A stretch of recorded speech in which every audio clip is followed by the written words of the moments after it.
Nós, como empresários, então a gente está muito dedicado, muitas vezes, no nosso negócio, preocupado com venda e etc, etc.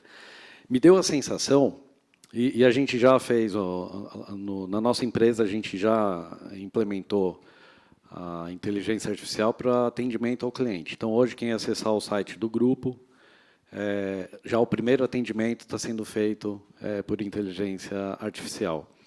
E para isso, você vê, a gente nota que são muitas ferramentas, é muita coisa, é um conteúdo assim muito vasto e cada dia que passa está surgindo novas ferramentas.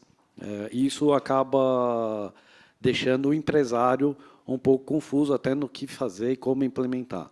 Me parece que uma boa saída é ter alguém especialista dentro da empresa ou alguém da área de TI ou marketing, etc., que esteja engajado nessa atividade.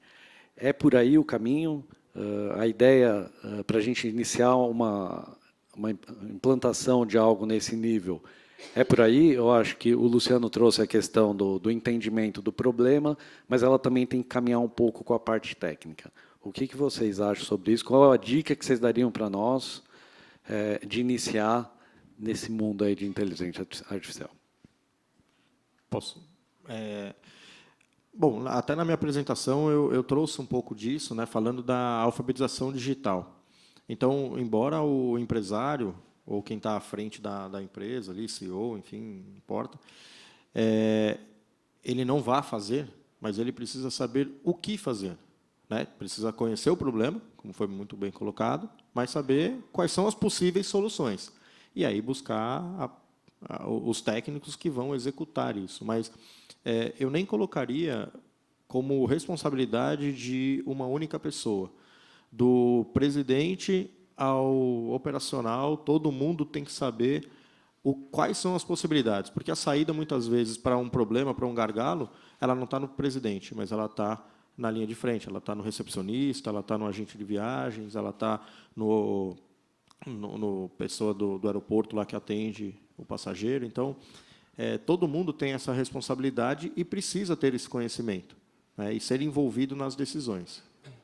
Eu acho importante também, a gente, como fundação, principalmente, que a gente está entrando nesse universo, querendo entender também, eu acho que essa alfabetização em todos os níveis é muito importante, porque tem muito conteúdo saindo sobre inteligência artificial, muito produto, e vai falar, o ChatGPT-5 vai ser muito melhor, e aí dá um nervoso sobre a quantidade de soluções e informação que existe, que na hora de você escolher uma solução que vai ser útil para o seu problema, que vai resolver o seu problema, você tem que estar muito ciente de como que funciona aquela solução, se ela realmente vai trazer o que você precisa, sem esse medo de tem uma solução melhor, a minha é muito barata, aquela é muito cara, como que você escolhe isso? Então, acho que essa alfabetização é muito importante. Eu super concordo. Eu acho que existe uma ignorância, principalmente nas camadas, infelizmente, nas camadas superiores na empresa, sobre o que é inteligência artificial. Então, eu acho que tem que ter um processo de educação para depois você entender quais são as suas dores e aí sim você começar a desenhar uma estratégia.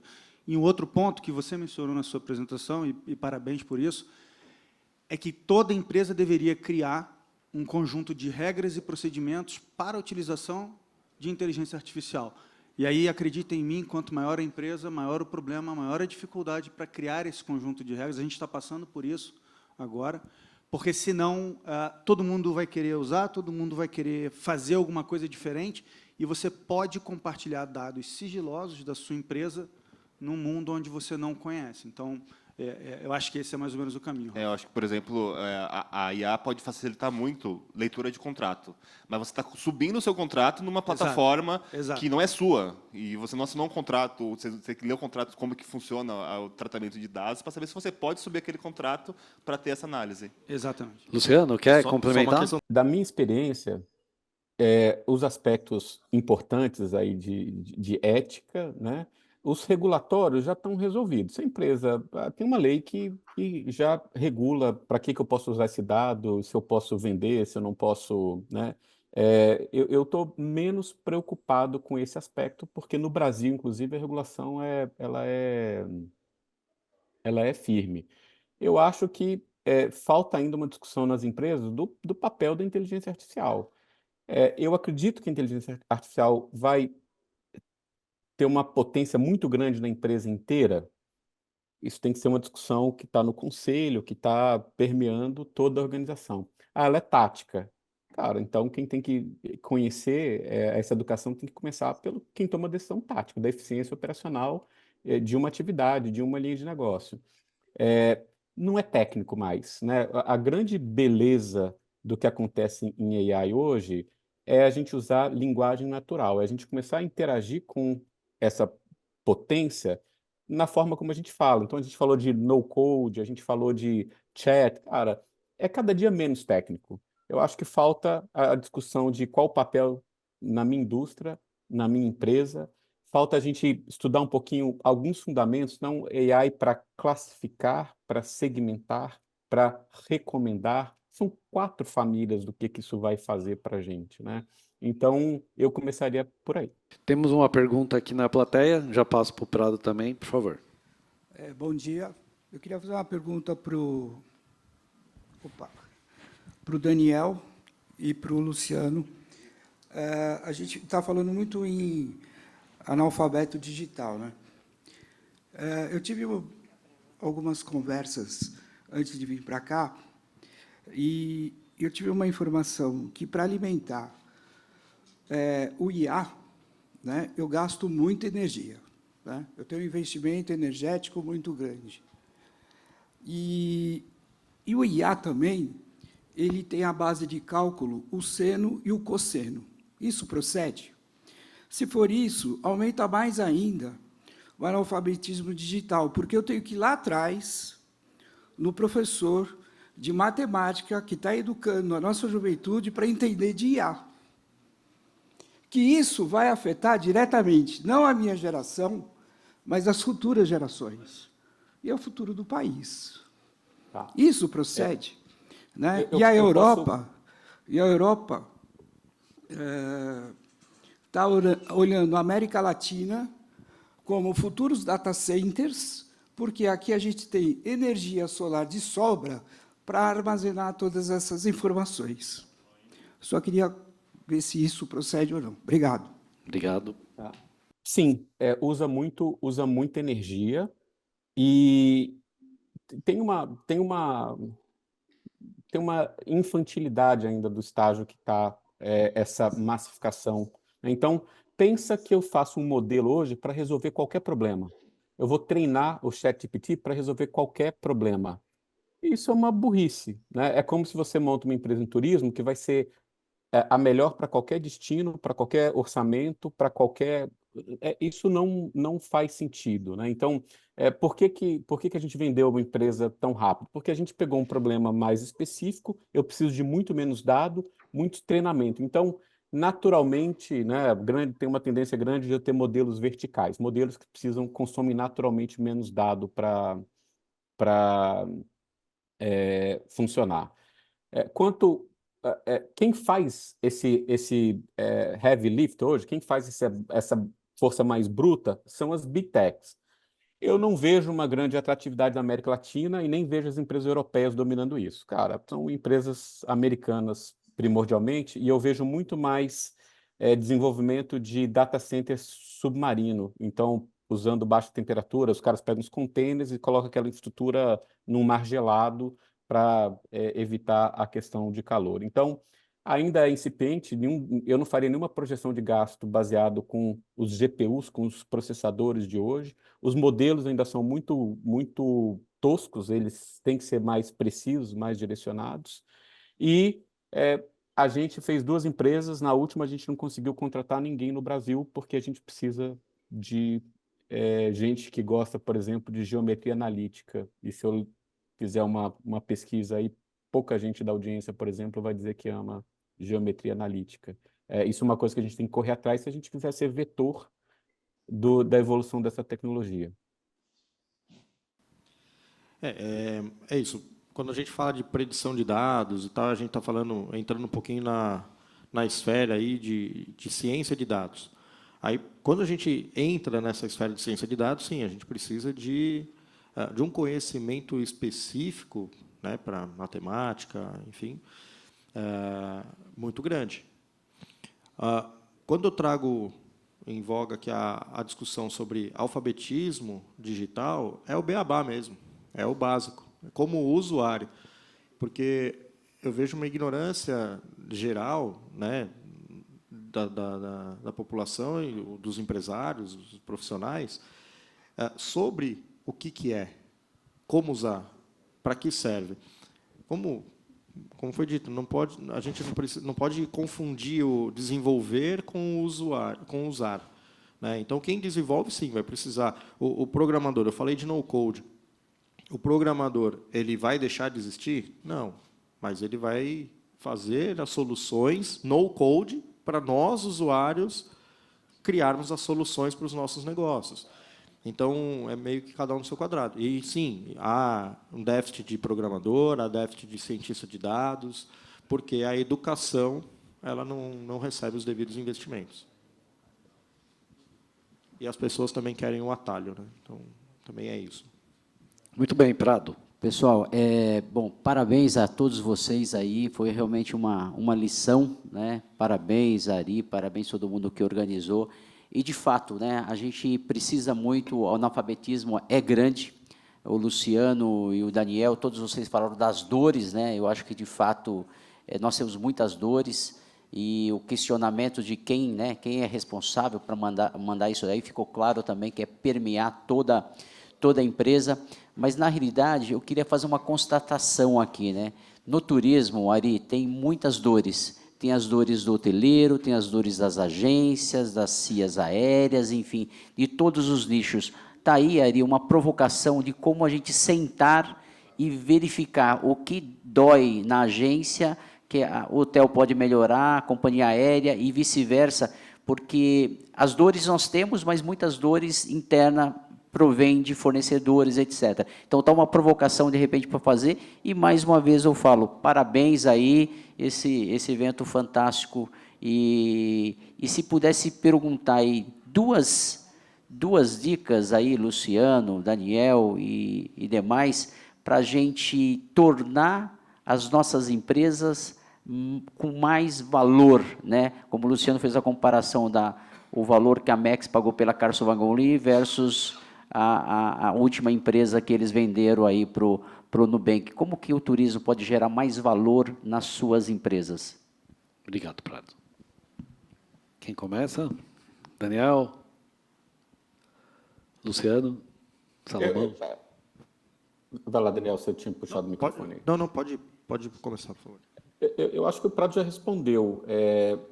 Na perspectiva de inteligência artificial, o desafio de cada entidade, né, de uma agência, de tirar toda a potência dela, é que é muito fragmentado. Eu tenho paredes ali.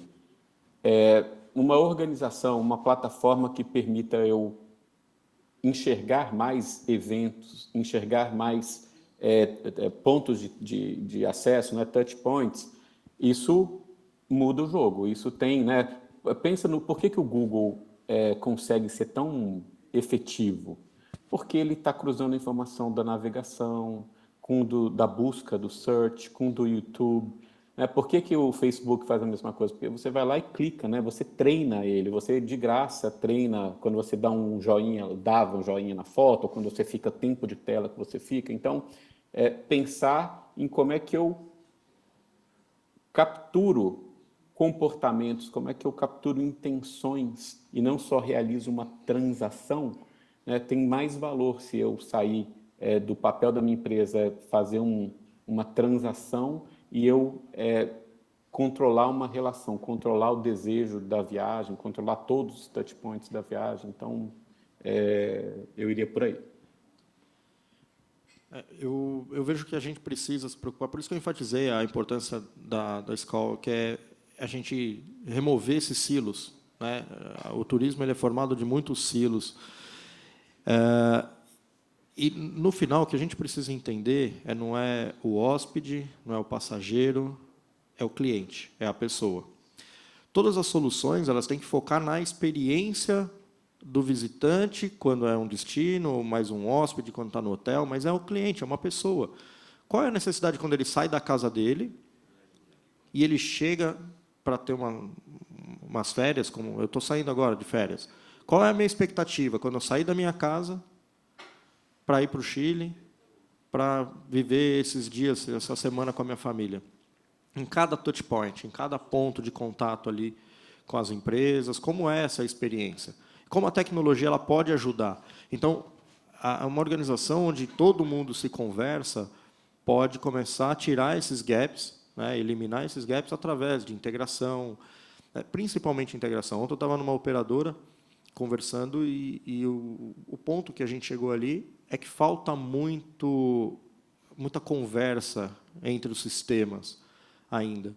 É muito verticalizado as informações. Então, a gente precisa transmitir, né, falar de... Como é que eu vou falar que o hóspede ele gosta de cachorro-quente?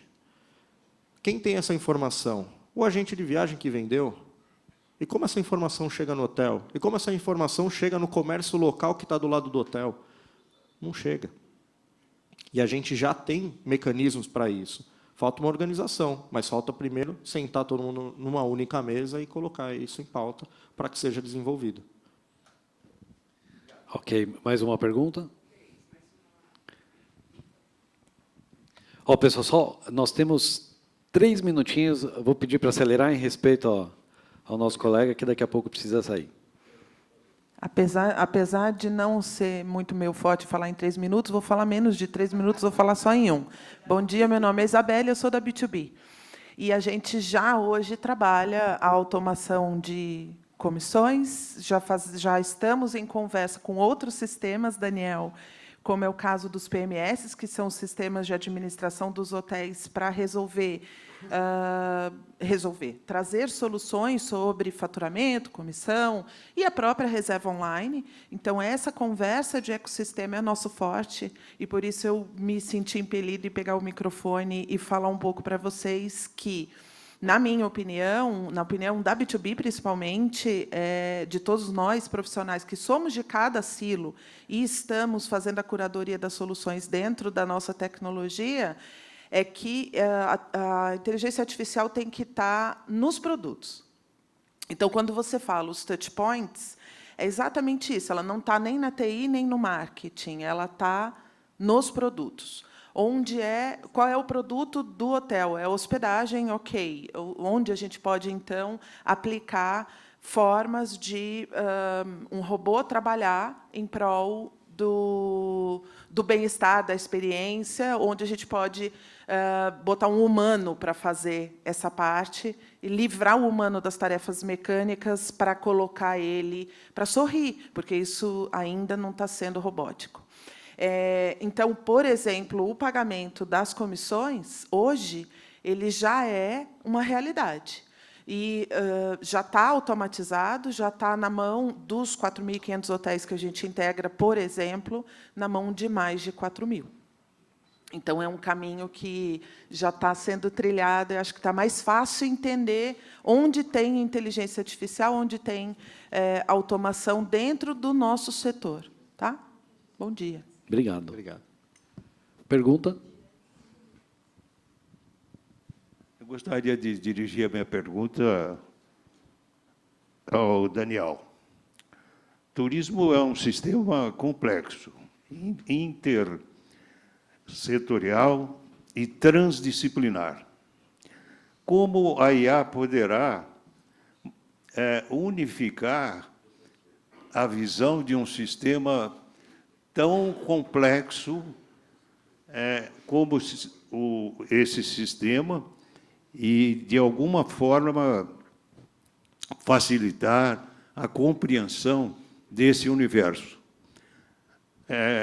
Levando em conta, veja que nós temos uma academia de eventos e turismo. Eventos já está em turismo, não é?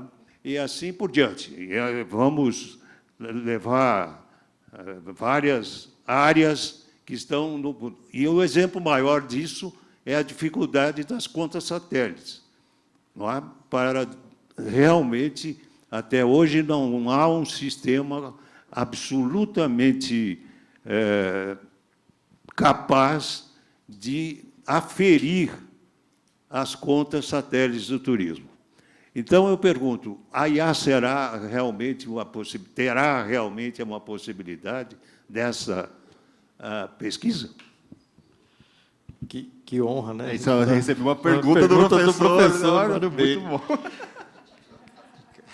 Nunca me pensei que eu ia passar por isso. Obrigado, professor. Obrigado. Sim, eu vejo que a inteligência artificial ela tem o poder para auxiliar nesse entendimento, pela complexidade, transversalidade do sector. Eu segmentaria as soluções ou criação dessas, vamos chamar de inteligências artificiais, e criaria uma única inteligência artificial gerindo essas outras menores, que são específicas para cada vertical e uma gerindo. Assim, tecnicamente, eu estou dando uma explicação mais técnica, tecnicamente eu faria nesse formato.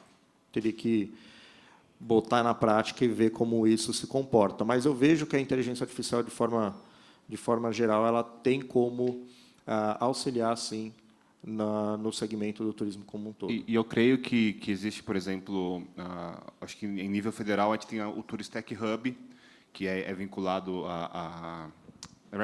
tem a Embratur Lab como um dos mantenedores, e algumas outras entidades que também são mantenedoras, que eu acho que conseguem ter um pensamento tecnológico e de inovações em inteligência artificial macro do turismo. Então, o Turistec Hub, por exemplo, teria esse poder de ter essa visão 360 e pensar nessas soluções e nessas integrações entre entidades, empresas, órgãos públicos e turismo de uma forma macro. Acho que... E ainda são poucas empresas que estão... acho que são umas 10. São 10 empresas, eu estive lá semana passada. Mais uma pergunta, pessoal. Queria primeiro agradecer a oportunidade. A gente, no dia 11 de julho, tivemos aqui o encontro temático de equidade racial no turismo, né? Existe um propósito, tanto da SCAL, da Turhouse, agradecer o Ari, para que a SCAL ela possa trabalhar bastante a questão de diversidade e inclusão. Então, logo que eu cheguei aqui, a gente acaba percebendo, né, equidade de gênero, as mulheres que estão aqui, negros, negras, muita pessoa com deficiência, né? Então, quando a gente pensa na inteligência artificial, antes era a pauta ESG que estava mais à tona, acho, 2022, 2023, e agora todo mundo está buscando inteligência artificial. Com relação ao ChatGPT, eu utilizo bastante, melhorou muito minha vida. Agora estou escrevendo artigos como eu não escrevia antes. Mas, assim, eu queria muito, a minha preocupação maior, até sabendo que tem gente dos Estados Unidos aqui, é entender essa questão da diversidade e inclusão. Como que o algoritmo, como que a inteligência artificial está pensando isso, a diversidade que nós temos no planeta, para que não tenha, foi falado aqui a questão de ética, tudo, mas para que não tenha nenhum tipo de racismo, nenhum tipo de capacitismo, de, enfim, machismo.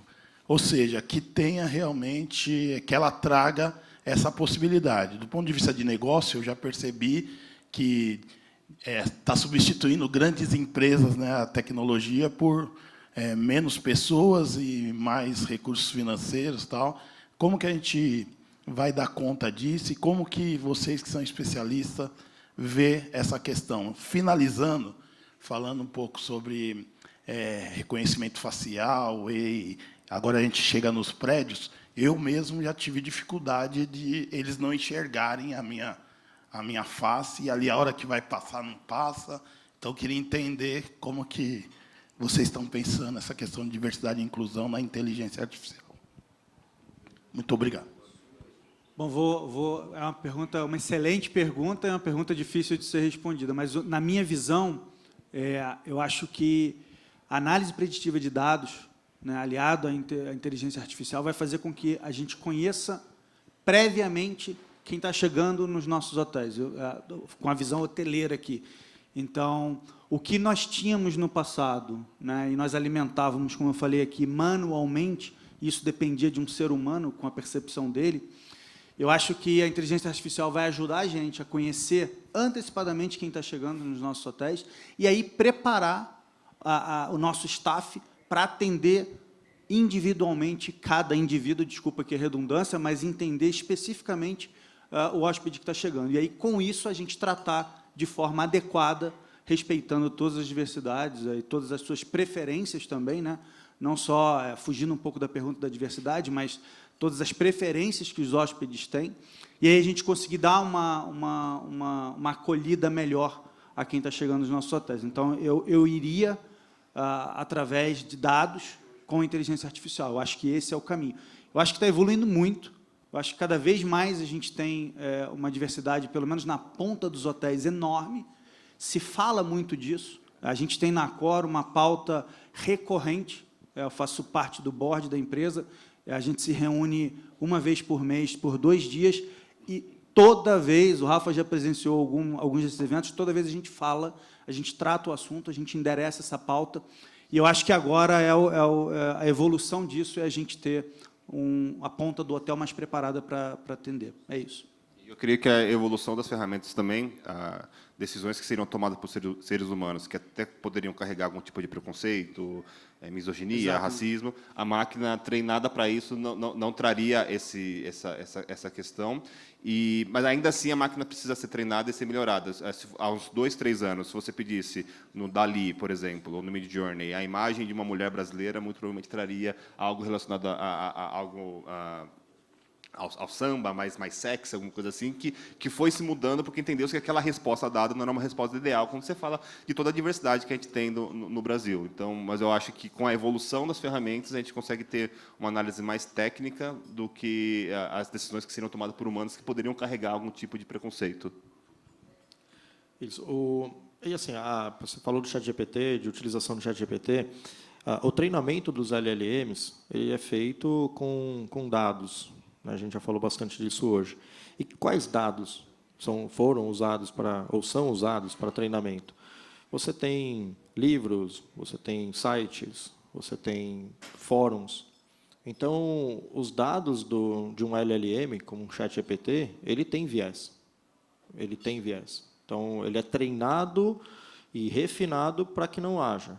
Mas já tivemos vários casos, aí, desde o lançamento do ChatGPT, de vieses racistas ou homofóbicos, e aí ele é treinado para que aquilo não haja. Teve um caso famoso, né, do Twitter, que lançaram lá um perfil que era alimentado por inteligência artificial há uns 10 anos já, que deu 2 dias, ele já estava super preconceituoso, até com viés nazistas. Até, né? Com viés nazista. Então, teve, inclusive, de geração de imagem, pediu uma imagem de um soldado nazista, ele gerou um soldado preto, totalmente fora de um contexto.